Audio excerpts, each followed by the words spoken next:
Welcome to Teja 70mm. నమస్తే తెలంగాణ. ఇవాళ వార్తలు చూసుకున్నట్లయితే జెడ్పీసీ చైర్మన్ పై దాడి, రైతు బంధు ఏదని అడిగితే పాపానికి జిల్లా పరిషత్ చైర్మన్ పై దాడి చేసింది కాంగ్రెస్ ప్రభుత్వం. అధికార సమావేశంలోనే ఒక కేబినెట్ ర్యాంకు ప్రజాప్రతినిధిపై దౌర్జన్యానికి దిగింది.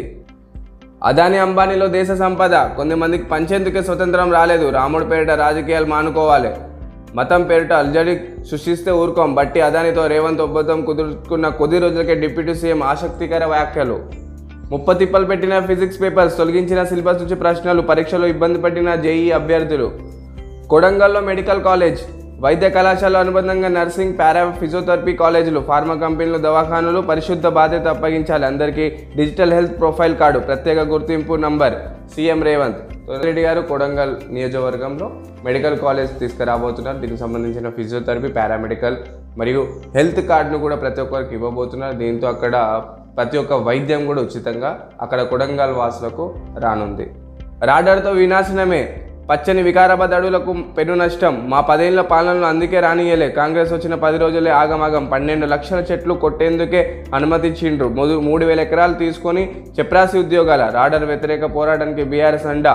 బీఆర్ఎస్ వర్కింగ్ ప్రెసిడెంట్ కేటీఆర్ భరోసా. ఇండియాను విచ్ఛిన్నం చేసేందుకే అధికారం కోసం నితీష్ కుమార్ ఎంతకైనా తగ్గిస్తారు. 2025లో జరగనున్న బీహార్ అసెంబ్లీ ఎన్నికల వరకు ఈ బంధం కూడా కొనసాగదు. ఇండియా కూటమిని విచ్ఛిన్నం చేసేందుకే కమలం పార్టీ పన్నాగం వేసింది. రానున్న సార్వత్రిక ఎన్నికల్లో ఎన్డీఏ కూటమి క్లీన్ స్వీప్ చేయడం ఖాయం. ప్రశాంత్ కిషోర్. సీఎం సారు బడులను కాపాడారు. సర్కారు బడులను బలోపేతం చేయాలని, ప్రభుత్వ విద్యా వ్యవస్థలను పటిష్టం చేసే దిశగా పౌర సమాజం మేము సైతం అంటుంది. ప్రభుత్వ బడులను కాపాడాలని నిలదీస్తుంది. దీనిలో భాగంగా సీఎం సర్కారు బడులను కాపాడాలి అంటూ ముఖ్యమంత్రి రేవంత్ రెడ్డికి లేఖలు రాస్తుంది. 3 జిల్లాల 20,000 మంది విద్యార్థులు కలిసి డయల్ యువర్ విలేజ్ అనే క్యాంపెయిన్లో పాల్గొని అక్కడున్న ప్రభుత్వ పాఠశాలలో జరిగే ఇబ్బందులను రేవంత్ రెడ్డి దగ్గరికి తీసుకురావడం జరిగింది. సో సామాన్యంగా చూసుకున్నట్లయితే తెలంగాణలో ప్రభుత్వ పాఠశాలలో ఫండ్ అనేది తక్కువ ఉంటుంది. అదేవిధంగా అక్కడ విద్యార్థుల సంఖ్య తక్కువ ఉంటుంది. అదేవిధంగా ప్రభుత్వ పాఠశాలలో టీచర్ల సంఖ్య తక్కువ ఉంటుంది.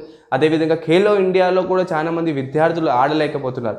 అదేవిధంగా ప్రైవేట్ స్కూల్లో చూసుకున్నట్లయితే అక్కడ ఫీజు ఎక్కువ, అదేవిధంగా అక్కడ సర్వీసులు కూడా చాలా ఎక్కువ. కానీ ప్రభుత్వ పాఠశాలలో ఖేలో ఇండియాలో నుంచి మన విద్యార్థులు వెళ్ళలేకపోతున్నారు. అదే గుజరాత్ నుంచి 80% మంది విద్యార్థులు ఖేలో ఇండియా స్పోర్ట్స్లో ఆడుతుంటే మన తెలంగాణ నుంచి 32% మందే ఆడగలుగుతున్నారు. అదే ప్రైవేట్ స్కూల్ నుంచి 60% విద్యార్థులు మనకు స్పోర్ట్స్లో మంచిగా పైకి వస్తున్నారు. కానీ ప్రభుత్వ విద్యార్థులు మాత్రం అక్కడే ఉండిపోతున్నారు. ప్రభుత్వ విద్యార్థులకు విద్య సరిగా అందడం లేదు. ప్రభుత్వ విద్యార్థులకు స్పోర్ట్స్లో సరిగా వాళ్ళకి పైకి రాలేకపోతున్నారు. రానున్న రోజుల్లో ప్రభుత్వ పాఠశాలకు ఇబ్బంది కలిగే అవకాశం ఉందని దీనికి సంబంధించిన విద్యార్థులు వాళ్ళ ఇబ్బందులని రేవంత్ రెడ్డి గారి దగ్గరికి తీసుకురావడం జరిగింది.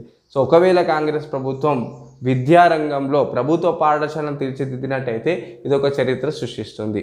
బదులు పిల్లలను నామినేట్ చేయొచ్చు. పెన్షన్ నిబంధనలు సడలింపు, మహిళలకు కేంద్రం వెసులుబాటు. సామాన్యంగా దురదృష్టశాతం భర్త చనిపోయినట్లయితే తన పెన్షన్ తన భార్యకు మాత్రమే ఇవ్వడం జరుగుతుంది. ఇప్పుడు ప్రస్తుతం సెంట్రల్ సివిల్ సర్వీసెస్ 2021 ప్రకారంగా భర్త చనిపోయినట్లయితే వాళ్ళ భార్య కాకుండా పిల్లలకు కూడా వర్తిస్తుంది. ఒకవేళ మహిళా ఉద్యోగి సర్వీస్లో ఉన్నప్పుడు చనిపోయినట్లయితే ఆమె పెన్షన్ వాళ్ళ పిల్లలకు కూడా వర్తిస్తుందని మనకు దీంట్లో తెలుస్తుంది.